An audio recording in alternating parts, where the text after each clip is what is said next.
नमस्कार दोस्तों। देखिए, जब दिसंबर खत्म हो जाता है और महीना जनवरी का शुरू हो जाता है तो सबसे बड़ी टेंशन सबके शुरू हो जाती है। टैक्स। आपके जीएसटी की रिटर्न हर महीने सबमिट करना। आपने पूरे साल भर के अंदर जितना भी इन्वेस्टमेंट करने का सोचा वो क्या हुआ कि नहीं हुआ, आपने जितनी भी जमीनें आपके पास थी उसको बेचने का काम किया, उसका इन्वेस्टमेंट प्रॉपर किया कि नहीं किया, किस तरीके से आप अपने टैक्स को बचाने की कोशिश करेंगे, तमाम तरीके के सवाल एक इंसान की जिंदगी में आना शुरू हो जाते हैं जब वो दो पैसा कमाता है।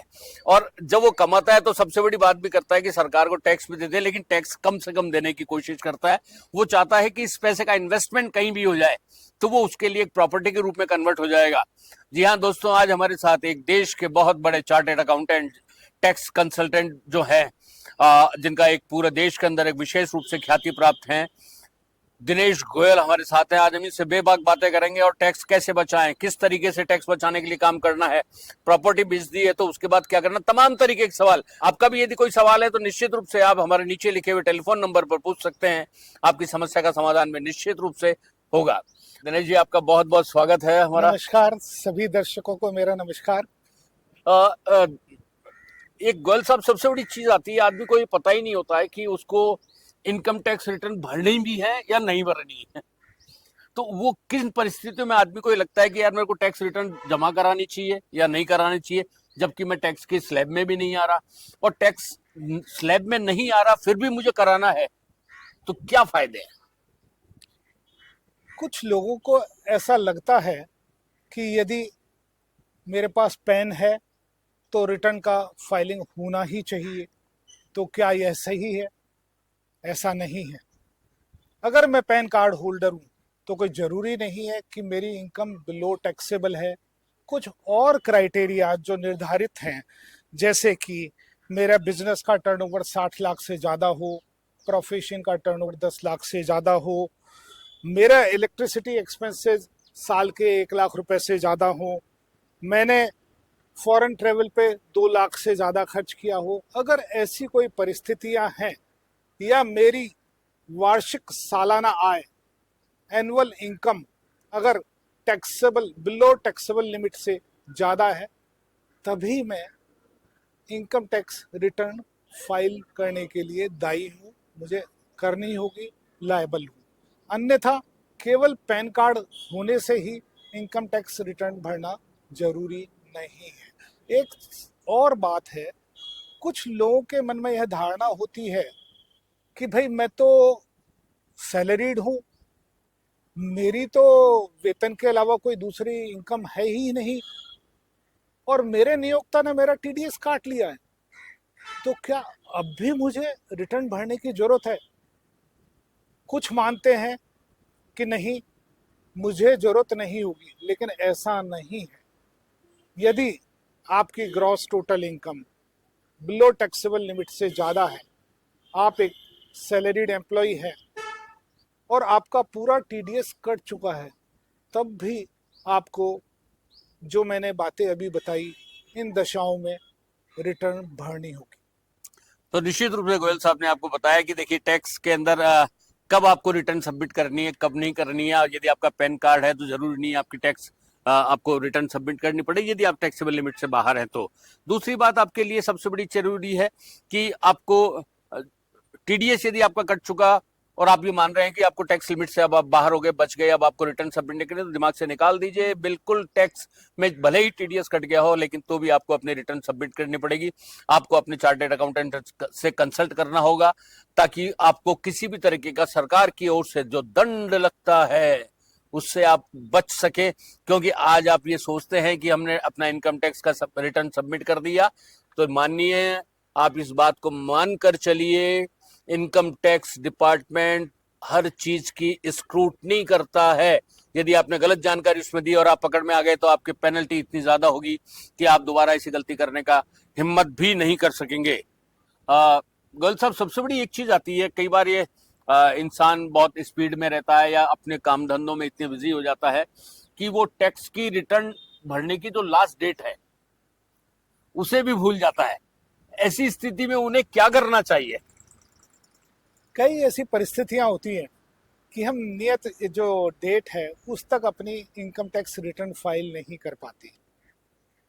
जैसे कि कोई इंडिविजुअल एचयूएफ यदि उसका ऑडिटेबल टर्नओवर नहीं है या सैलरीड और इनकम फ्रॉम अदर सोर्सेज हैं, ऐसी दशा में जो लास्ट डेट होती है वो होती है 31 जुलाई। पिछले फाइनेंशियल ईयर की, जैसे 1 अप्रैल 2024 से 31 मार्च 2025 तक जो फाइनेंशियल ईयर है, इसकी आयकर विवरणी, इनकम टैक्स रिटर्न हमें 31 जुलाई 2025 तक भरनी होगी। साथ ही जो दूसरे ऑडिटेबल हैं, जिनकी ऑडिट होनी जरूरी होती है, ऐसे व्यवसाय, इनकी इनकम टैक्स रिटर्न भरने की लास्ट डेट 30 नवंबर 2025 होगी। लेकिन किन्हीं कारणों से हम कभी कभी यह जो लास्ट डेट है उस तक नहीं भर पाते हैं। ऐसी दशा में क्या होगा? 31 जुलाई तक अगर हम रिटर्न नहीं भर पाए तो अगर हम 31 दिसंबर तक उस रिटर्न को भर सकते हैं। यदि मेरी टोटल इनकम 5 लाख रुपए तक है, ग्रॉस टोटल इनकम, तो 1,000 रुपये की पेनल्टी है, और अगर 5 लाख रुपए से ज़्यादा है तो 5,000 रुपये की पेनल्टी है। साथ में कई जो बेनिफिट्स हैं, कई जो प्रिविलेजेस हैं, उन्हें हमें खोना पड़ता है। जैसे अगर हमारे किसी भी हेड में लॉस है तो वो कैरी ओवर हो जाता है, उसका बेनिफिट अगले सालों में मिल जाता है, वो नहीं मिलेगा। ऑप्शन ऑफ दूसरी स्कीम, जैसे आजकल तो डिफ़ॉल्ट न्यू स्कीम है, अगर हमें स्कीम को बदलना है, ऑप्ट करना है, नहीं कर पाते हैं। तो यह एडवाइजेबल है कि आप समय पर ही रिटर्न को फाइल करें, लेकिन अगर किसी कारणों से चूक हो जाती है और हम नहीं भर पाते हैं तो 31 दिसंबर तक तो विथ पेनल्टी फाइल कर सकते हैं। और इसके बाद भी अब गवर्नमेंट ने ऐसे प्रावधान दिए हैं कि ऐसे व्यक्ति जो 31 दिसंबर तक भी नहीं कर पाए किन्हीं कारणों से, तो असेसमेंट ईयर खत्म होने के 2 वर्ष में उस रिटर्न को फाइल कर सकते हैं। लेकिन ऐसा करना बहुत महंगा होगा। पहले वर्ष की देरी में 25% अतिरिक्त इनकम टैक्स देना होगा। उस 1 साल में भी नहीं भर पाते हैं। असेसमेंट ईयर खत्म होने के बाद 2 साल सेकंड ईयर में भरते हैं तो 50% एडिशनल इनकम टैक्स देना होता है, साथ में ब्याज भी देना होता है, जो बहुत महंगा पड़ता है। उसके बाद रिटर्न नहीं फाइल की जा सकती। आपको यह नहीं सोचना है कि रिटर्न चूक जाएंगे तो भर लेंगे, कोई बात नहीं, बाद में पैसा पेनल्टी लगेगा तो भर लेंगे। इसको प्रैक्टिस में कभी नहीं बनाए हैं आप लोग। आप अपने रिटर्न को सबमिट समय पर करें, जो निर्धारित तारीखें हैं उस पर, ताकि आपको किसी तरीके का संकट का सामना नहीं करना पड़े। हिंदुस्तान की सरकार ने 2 तरीके की टैक्स रिटर्न सबमिट करने के मौके दे रखे हैं, एक तो पुराने रिजिम से और एक नए रिजिम से। सबसे बड़ी समस्या लोगों को ये आती है कि पुराने और नए के अंदर अंतर ऐसा क्या है कि टैक्स हमारा ज्यादा बचे। गोयल साहब से पूछते हैं कि पुराने और नए टैक्स रिजिम जो है उसको एक बार थोड़ा सा क्लियर करें, ताकि आम व्यक्ति को क्लियर हो जाए कि उसको अपना जो रिटर्न सबमिट करना है किस रिजिम से करना है, उसके लिए उसको ऑनलाइन खुद भी बैठ के कर सके, उसको किसी चार्टर्ड अकाउंटेंट के पास जाने की जरूरत भी नहीं पड़े। अभी जो ऑप्शन है किसी भी एसएससी के पास वो 2 हैं, ओल्ड इनकम टैक्स रिजीम और न्यू इनकम टैक्स रिजीम। आज इस फाइनेंशियल ईयर में जो कि 2024-25 चल रहा है, उसमें जो डिफ़ॉल्ट स्कीम है वो न्यू इनकम टैक्स रिजीम है। इस न्यू रिजीम में पहले ओल्ड रिजीम हुआ करती थी जिसमें कि कर की दरें, टैक्स रेट्स ज़्यादा हुआ करती थी। न्यू रिजीम में टैक्स रेट घटाकर काफ़ी कम कर दी गई। लेकिन टैक्स रेट कम करने के साथ साथ जो पहले कुछ डिडक्शन मिला करते थे, वो डिडक्शन अब इस न्यू रिजीम में नहीं मिलेंगे।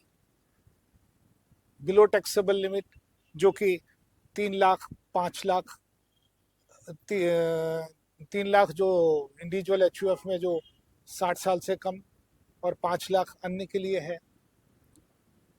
पहले डिडक्शन 80C में मिला करते थे। हमें आदत भी है वो क्लेम करने की, और लोग पूछते भी हैं क्या मुझे इंश्योरेंस में जो मैं निवेश कर रहा हूँ उसका बेनिफिट इनकम टैक्स रिटर्न में मिलेगा, मेडिक्लेम का मिलेगा, पीपीएफ का मिलेगा।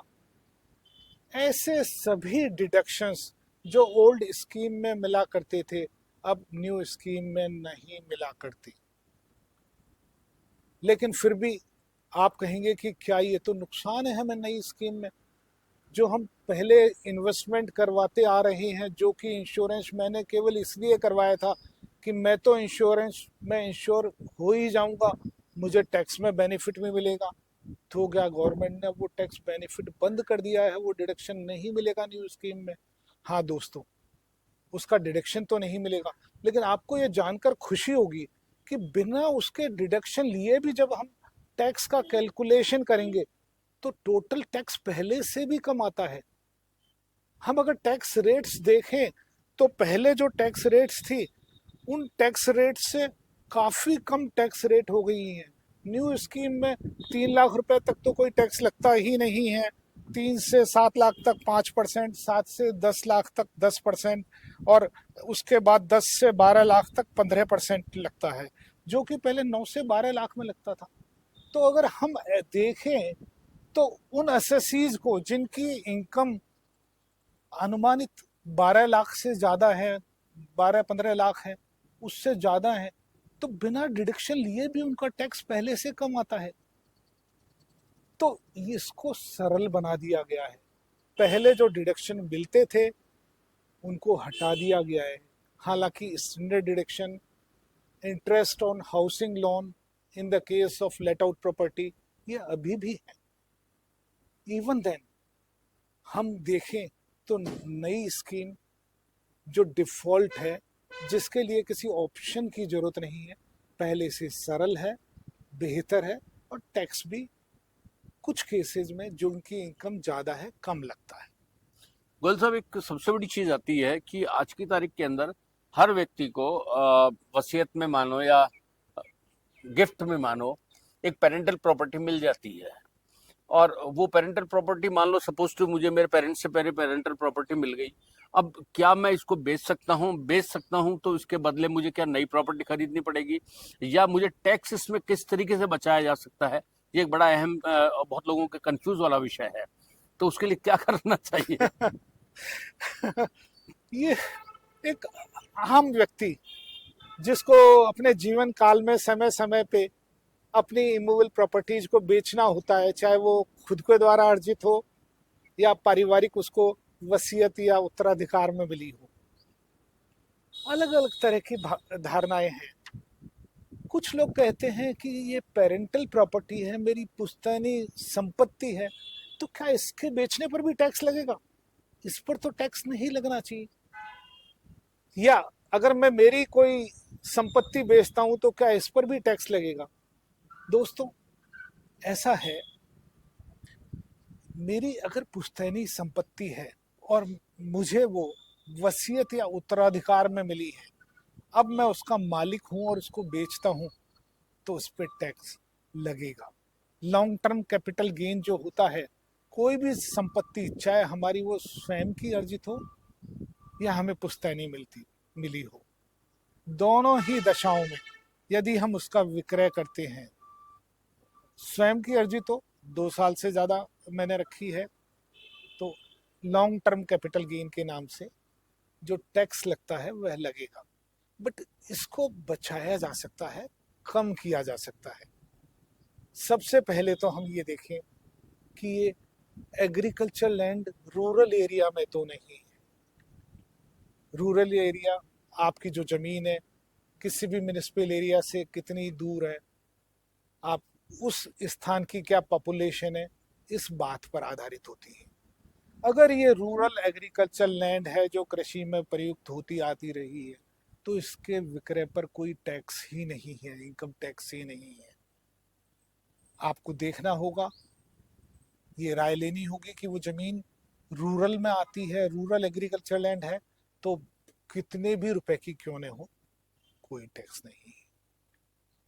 अब रहा रिहायशी मकान जो मेरे द्वारा अर्जित है, मुझे पुश्तैनी मिले हैं, इन पर भी जो टैक्स लगता है वो बचाया जा सकता है।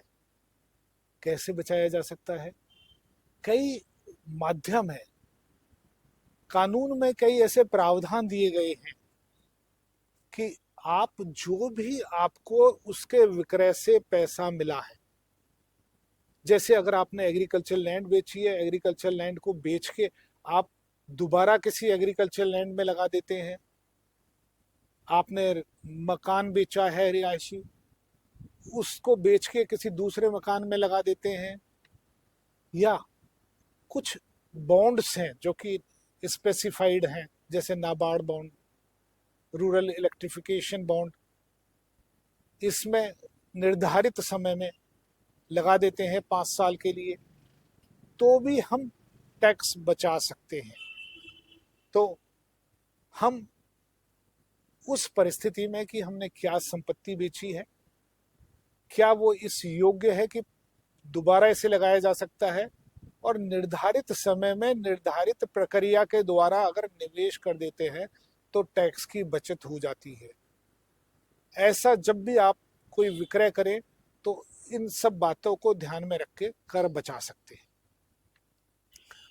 क्लियर हो गया कि चाहे खुद की संपत्ति हो चाहे उत्तराधिकार के अंदर संपत्ति मिली हो, जनाब यदि आपने बेची है और मुनाफा हुआ है तो आप टैक्स के दायरे में आएंगे। बचना है तो रूरल में जमीन है या रूरल में आपका मकान है तो आपको वैसे ही प्रॉपर्टी में इन्वेस्ट करना होगा, तब तो आप बचा पाएंगे, अन्यथा आप सरकार को कर देने के लिए तैयार रहें।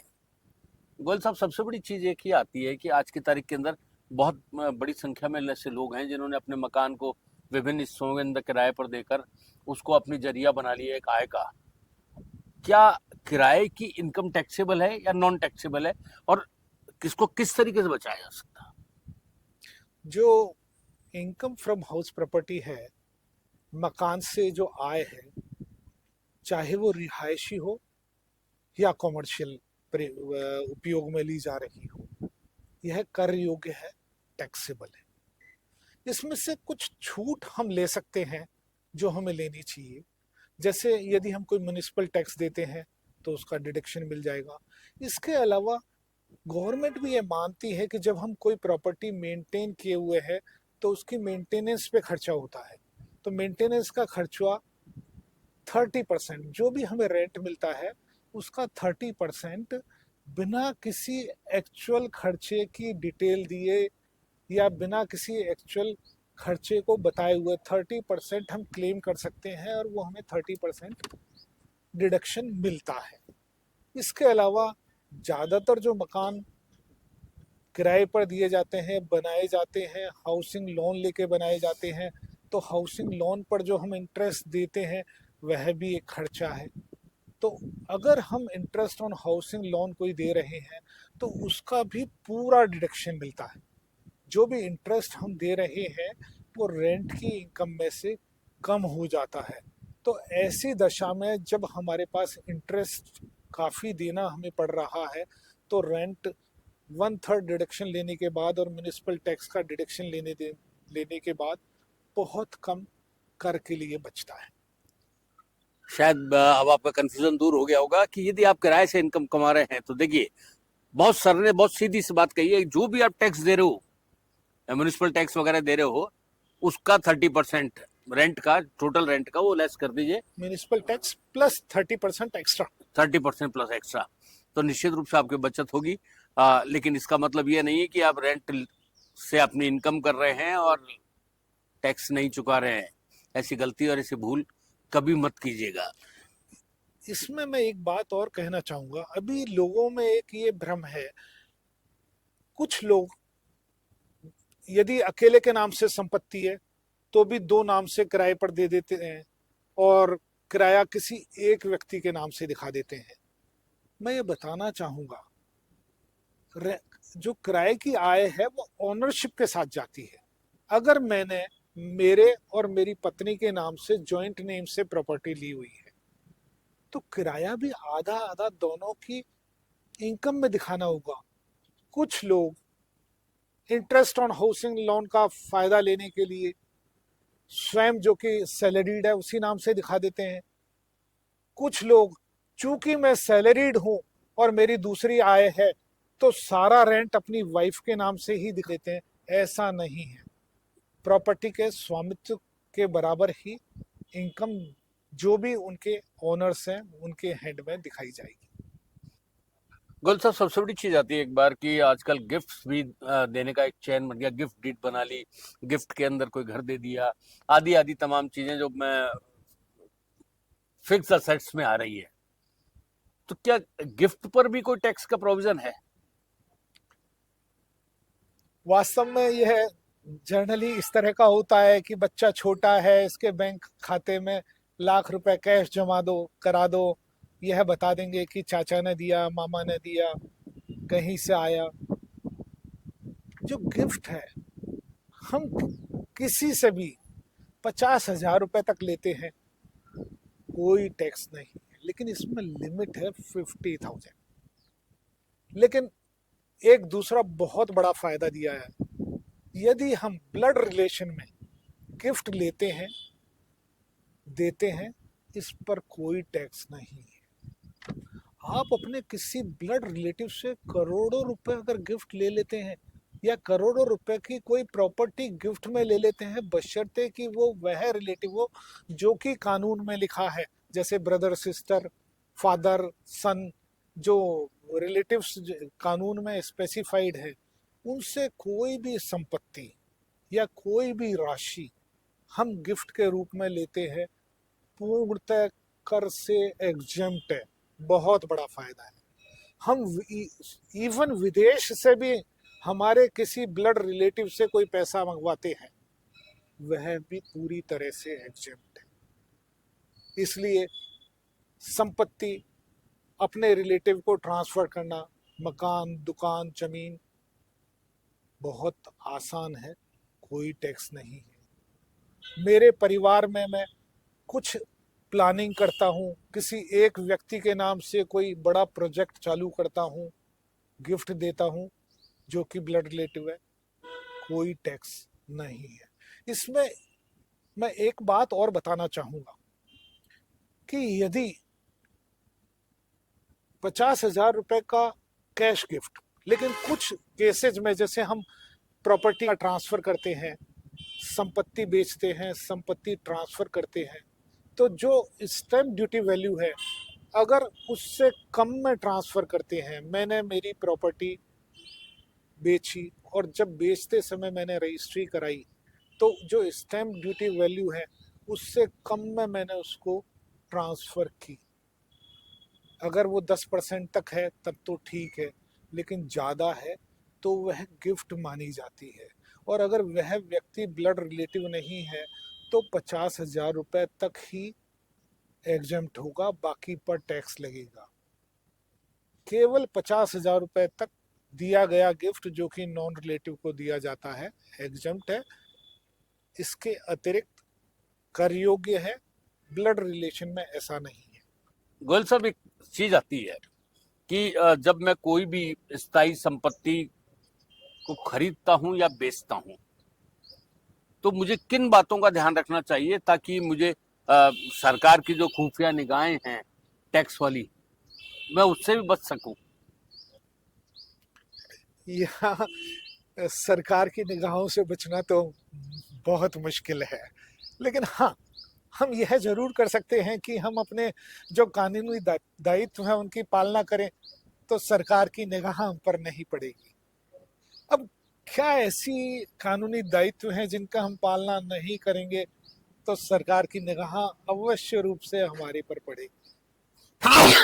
पहली बात, यदि हम जो प्रॉपर्टी परचेज करने जा रहे हैं वह कृषि भूमि के अलावा कोई और भूमि है, उसकी परचेज वैल्यू 50 लाख रुपए से ज़्यादा है, तो हमें टीडीएस काटना होता है। टीडीएस काटना ये अपने आप में एक आम व्यक्ति के लिए जो कि दिन प्रतिदिन आयकर के प्रावधानों के संपर्क में नहीं रहता, जानकारी नहीं रहती, उसके लिए यह जानना कि किस दर से मैं टीडीएस काटूं, किसका काटूं, कैसे जमा कराऊं, ये अपने आप में थोड़ा पेचीदगी इसमें है। लेकिन अभी एक बहुत बड़ी समस्या यह है कि अगर हम नहीं काटते हैं तो भविष्य में जो ब्याज और जो पेनल्टी इतनी ज़्यादा हो जाती हैं कि हमें बाद में काफ़ी परेशानियों का सामना करना पड़ता है। यदि हम कोई भी प्रॉपर्टी खरीदने जा रहे हैं तो सबसे पहले यह देखें कि हम जो प्रॉपर्टी परचेज कर रहे हैं उसकी स्टाम्प ड्यूटी वैल्यू क्या है, और स्टाम्प ड्यूटी वैल्यू से कम न खरीदें। उसकी रजिस्ट्री स्टाम्प ड्यूटी वैल्यू से कम होने पर वह गिफ्ट मानी जाएगी, और जैसा मैंने अभी बताया गिफ्ट टैक्स एप्लीकेबल हो जाएगा। आपके लिए भी वो प्रॉपर्टी की सेल प्राइस, अगर मैंने कोई प्रॉपर्टी जो 60 लाख की स्टैम्प ड्यूटी वैल्यू है और उसकी रजिस्ट्री अगर 40 लाख रुपए की पाई गई तो मेरी सेल वैल्यू 60 लाख ही मानी जाएगी, चाहे मैंने मेरी रजिस्ट्री 40 लाख की क्यों न प्रस्तुत कर दी हो। पहली बात, संपर्क करें, स्टैम्प ड्यूटी वैल्यू मालूम करें और ये सुनिश्चित करें कि वो स्टैम्प ड्यूटी वैल्यू से कम तो नहीं है। जो दूसरा, अगर वो स्टैम्प ड्यूटी वैल्यू 50 लाख से ज़्यादा है तो हमें टीडीएस काटना है। टीडीएस की भी, अगर वह व्यक्ति जो सेल कर रहा है अगर उसने अपनी निर्धारित प्रक्रियाओं का पालन पहले नहीं किया है, उसका खाता नॉन उसका पैन नॉन ऑपरेटिव है, उसने अपने पैन को आधार से लिंक नहीं कराया है, उसने पिछले गत वर्षों में रिटर्न नहीं फाइल की गई है, स्पेसिफाइड है, तो टीडीएस रेट बहुत बढ़ जाती है। और आजकल नॉन रेजिडेंट इंडियन भी काफ़ी प्रॉपर्टी बेचते हैं। ऐसी दशा में तो पूरा जो भी 12.5 और 20% है, इतना टीडीएस काटना पड़ता है। सोचे, अगर मैंने किसी से प्रॉपर्टी खरीदी, मुझे टीडीएस के प्रक्रियाओं का ध्यान नहीं था और वो नॉन रेजिडेंट था, और बाद में अगर सरकार ये कहती है कि आपको 12.5%, 12.5 और 20% टीडीएस काटना था, आपने नहीं काटा, हम इतना ब्याज और पेनल्टी अलग लेंगे, तो सोचिए मैं कितनी परेशानी में पड़ जाऊंगा। तो इसलिए डीएलसी प्राइस, टीडीएस और इन सब के बाद खुद की रिटर्न भरने का अवश्य ध्यान रखें। निश्चित रूप से जो सावधानी बरतने वाली बात है वो गोयल साहब बताए नहीं। इससे आप अपने टैक्स से बच सकते हैं और एक ईमानदार भारत के नागरिक भी दर्जा प्राप्त कर सकते हैं। अ, एक गोयल साहब, सबसे बड़ी चीज आती है कि एक आम आदमी के सामने सबसे बड़ी प्रॉब्लम कब आती है, जब वो सैलरीड होता है तो उसको ये पता नहीं होता कि उसकी टैक्स की सेविंग कैसे करनी है, टैक्स कैसे बचाना है। तो एक सैलरीड के लिए कोई ऐसा फॉर्मूला है जिससे उसको पता भी रहे और वो उस हिसाब से अपने एडजस्टमेंट्स को बैठाए? अक्सर इस बात का ध्यान हर व्यक्ति को तब आता है जब रिटर्न भरने की लास्ट डेट आ जाती है, तब कि ऐसा नहीं होना चाहिए। साल के शुरू में ही उसको ये प्लान करना होगा कि मेरा टैक्स क्या होगा, किस किस माध्यम से मैं इस टैक्स को कम कर सकता हूँ, मुझे ओल्ड स्कीम अडॉप्ट करनी है, न्यू स्कीम अडॉप्ट करनी है। साथ ही ऐसा भी होता है वह व्यक्ति निवेश कर लेता है, यदि वो ओल्ड स्कीम में है उसकी इंटीमेशन नहीं देता अपने नियोक्ता को, फॉर्म 16 जो आता है उसमें डिटेल होती नहीं है, फिर वह को ये कहता है कि इसका मेरे को बेनिफिट रिटर्न में मिले, और डिपार्टमेंट जब फॉर्म 16 से उसको वेरीफाई करता है तो अंतर पाने पे पत्र, नोटिसेज वगैरह भेजता है। हमें साल के शुरू में ही अपनी सैलरी जो है कितनी है उसके आधार पे हमें ओल्ड स्कीम है अडॉप्ट करनी है या न्यू स्कीम में ही चलते रहने देना है, पहले तो ये तय करना है। अगर न्यू स्कीम अडॉप्ट करनी है तो मुझे मेरे निवेश का बेनिफिट, जो भी डिडक्शंस हैं उनका बेनिफिट नहीं मिलेगा। और अगर ओल्ड स्कीम है तो उसमें मुझे मेरे जो डिडक्शंस हैं, जो निवेश हैं, उनका बेनिफिट मिलेगा। मैं 31 फाइनेंशियल ईयर ख़त्म होने से पहले वो सब इन्वेस्टमेंट जो मुझे करने हैं मैं करूं, उन सब की सूचना अपने एम्प्लॉयर को दूं। अगर मैं हाउस रेंट अलाउंस का बेनिफिट लेता हूं तो मेरी जो रेंट की रिसीट है और जो रेंट पेमेंट की डिटेल है उसको मेरे एम्प्लॉयर को दूं। साथ ही अगर इंटरेस्ट ऑन हाउसिंग लोन है तो सेल्फ ऑक्यूपाइड प्रॉपर्टी के केस में न्यू स्कीम में नहीं मिलता, लेकिन अगर लेट आउट है तो न्यू स्कीम में भी मिलता है। ये सब डिडक्शंस का बेनिफिट मैं लेके अपनी सैलरी से होने वाले लगने वाले टैक्स को कम कर सकता हूँ। लेकिन अब ऐसे बहुत कम दूसरे माध्यम रह गए हैं जिनसे सैलरी को किसी और तरीके से उस पर लगने वाले टैक्स को कम किया जा सके। लेकिन हम जो कानून में उपलब्ध माध्यम है उनको भी अगर सही तरह से प्रयोग करके अपने टैक्स को कम कर सके तो ये भी काफ़ी होता है। एक आम व्यक्ति के मन में एक गर्ल साहब सबसे बड़ा सवाल ये रहता है कि मैं कोई रेजिडेंशियल प्रॉपर्टी खरीद रहा हूँ और उसके लिए मुझे बैंकों से या किसी फाइनेंस कंपनी से लोन चाहिए, तो मैं उसमें टैक्स बेनिफिट कैसे ले सकता हूँ? Interest on housing loan, residential loan, commercial अगर प्रयोजन से कोई संपत्ति का उपयोग हो रहा है तो उसका हाउसिंग लोन पर इंटरेस्ट का बेनिफिट नहीं मिलता। लेकिन निश्चित रूप से रोटी, कपड़ा और मकान, तीन ऐसी आवश्यकताएं हैं जिनकी तरफ गवर्नमेंट का बहुत ध्यान रहता है। आम आदमी को इनको एक्वायर करने में, इनको उपभोग में लेने में समस्याएं न हो, इसलिए नित्य प्रतिदिन समय समय पर ऐसे प्रावधानों का कर में शामिल किया जा सकता है। जैसे कि पहले मैंने बताया, कैपिटल गेन, यदि आप रेजिडेंशियल हाउस बेच के रेजिडेंशियल हाउस खरीद रहे हैं तो उस टैक्स बचाया जा सकता है।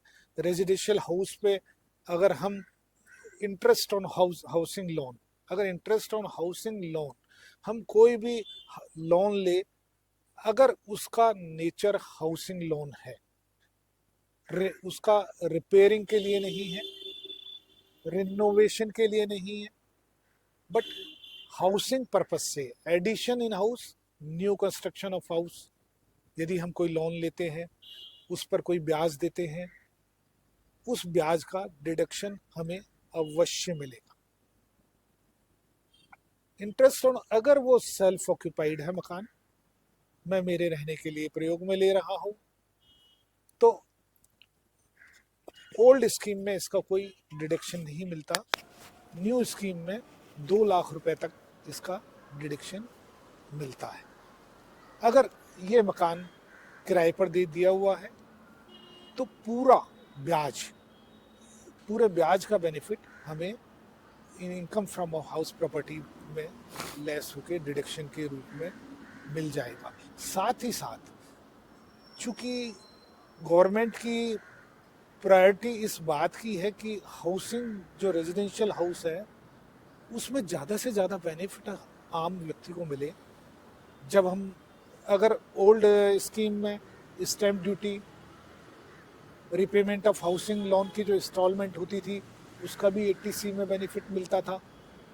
अगर हम ओल्ड स्कीम अडॉप्ट कर रहे हैं तो जो इंस्टॉलमेंट्स या जो रिपेमेंट ऑफ हाउसिंग लोन है उसका बेनिफिट भी 80C में ले सकते हैं।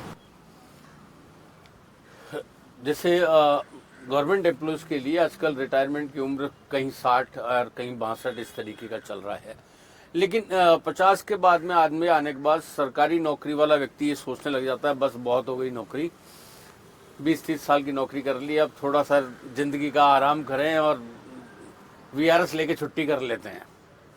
क्या वीआरएस पे जो पैसा मिलता है वो टैक्सेबल है क्या? वॉलंटरी रिटायरमेंट स्कीम पर जो वॉलंटरी रिटायरमेंट के समय जो पैसा किसी व्यक्ति को मिलता है वो 5 लाख रुपए तक उसमें छूट प्राप्त होती है। वैसे जो ग्रेच्युटी, पीएफ ये जो मिलते हैं इनमें छूट पहले से ही एक निर्धारित सीमा तक कुछ दशाओं के तहत मिलती है। वॉलंटरी रिटायरमेंट में भी 5 लाख रुपए तक हमें छूट प्राप्त होती है, जो पैसा at the time of voluntary retirement हमें मिलता है। शायद क्लियर हो गई होगी बात कि 5 लाख रुपए तक आप वीआरएस के अंदर है तो आप उसके ऊपर कोई किस तरीके का टैक्स आपको नहीं देना है। आप मजे करें आराम से, उस 5 लाख रुपए का सदुपयोग करें, निवेश करें, अच्छी जगह करें, ताकि एक अपने फ्यूचर के हिसाब से एक ऐसी प्रॉपर्टी खड़ी कर लें ताकि कभी जब बुढ़ापे का वक्त आए तो किसी के आगे हाथ नहीं फैलाना पड़े आपको। बिल्कुल बिल्कुल ऐसा ही है। वो तो एक एक बूंद अगर आप इकट्ठा करेंगे तो वो समय पर एक अपने को पहाड़ जैसा साधन दिखेगा। निश्चित रूप से chartered accountant doctor Dinesh Goyal साहब ने जिस तरीके से बेबाक होकर टैक्स कैसे बचाना है, किस चीज पर टैक्स का प्रोविजन क्या है, किस तरीके से आपको अपने स्टेप आने चाहिए, न्यू टैक्स रिजीम में जाना चाहिए या ओल्ड टैक्स रिजीम में जाना चाहिए, वीआरएस के अंदर क्या होना चाहिए, प्रॉपर्टी खरीदते समय और बेचते समय टैक्स का बेनिफिट कैसे ले सकते हैं, क्या करना चाहिए और क्या नहीं करना चाहिए, ये गोयल साहब ने बहुत ही शानदार और सरल तरीके से आपको समझाया है। अब आप भी ध्यान रखिएगा क्योंकि 2025-26 का सरकार बजट लेकर आ रही है, उसके अंदर टैक्स के ऊपर इस समय आपका भी इंतजार हो रहा है कि हो सकता है कि सरकार जो टैक्स स्लैब है उसके अंदर कुछ परिवर्तन करे। क्या होना है क्या नहीं होना, ये तो देश की फाइनेंस मिनिस्टर निर्मला सीतारमण ही बता पाएगी जब वो 1 फरवरी को अपना बजट पेश करेगी। लेकिन आप ध्यान रखिए, सरकार का टैक्स है, टैक्स को बचाइए, सरकार को टैक्स दीजिए और एक ईमानदार भारत के नागरिक होने का अपना दायित्व पूरा करें। तब तक के लिए दीजिए मुझे इजाजत। नमस्कार। नमस्कार।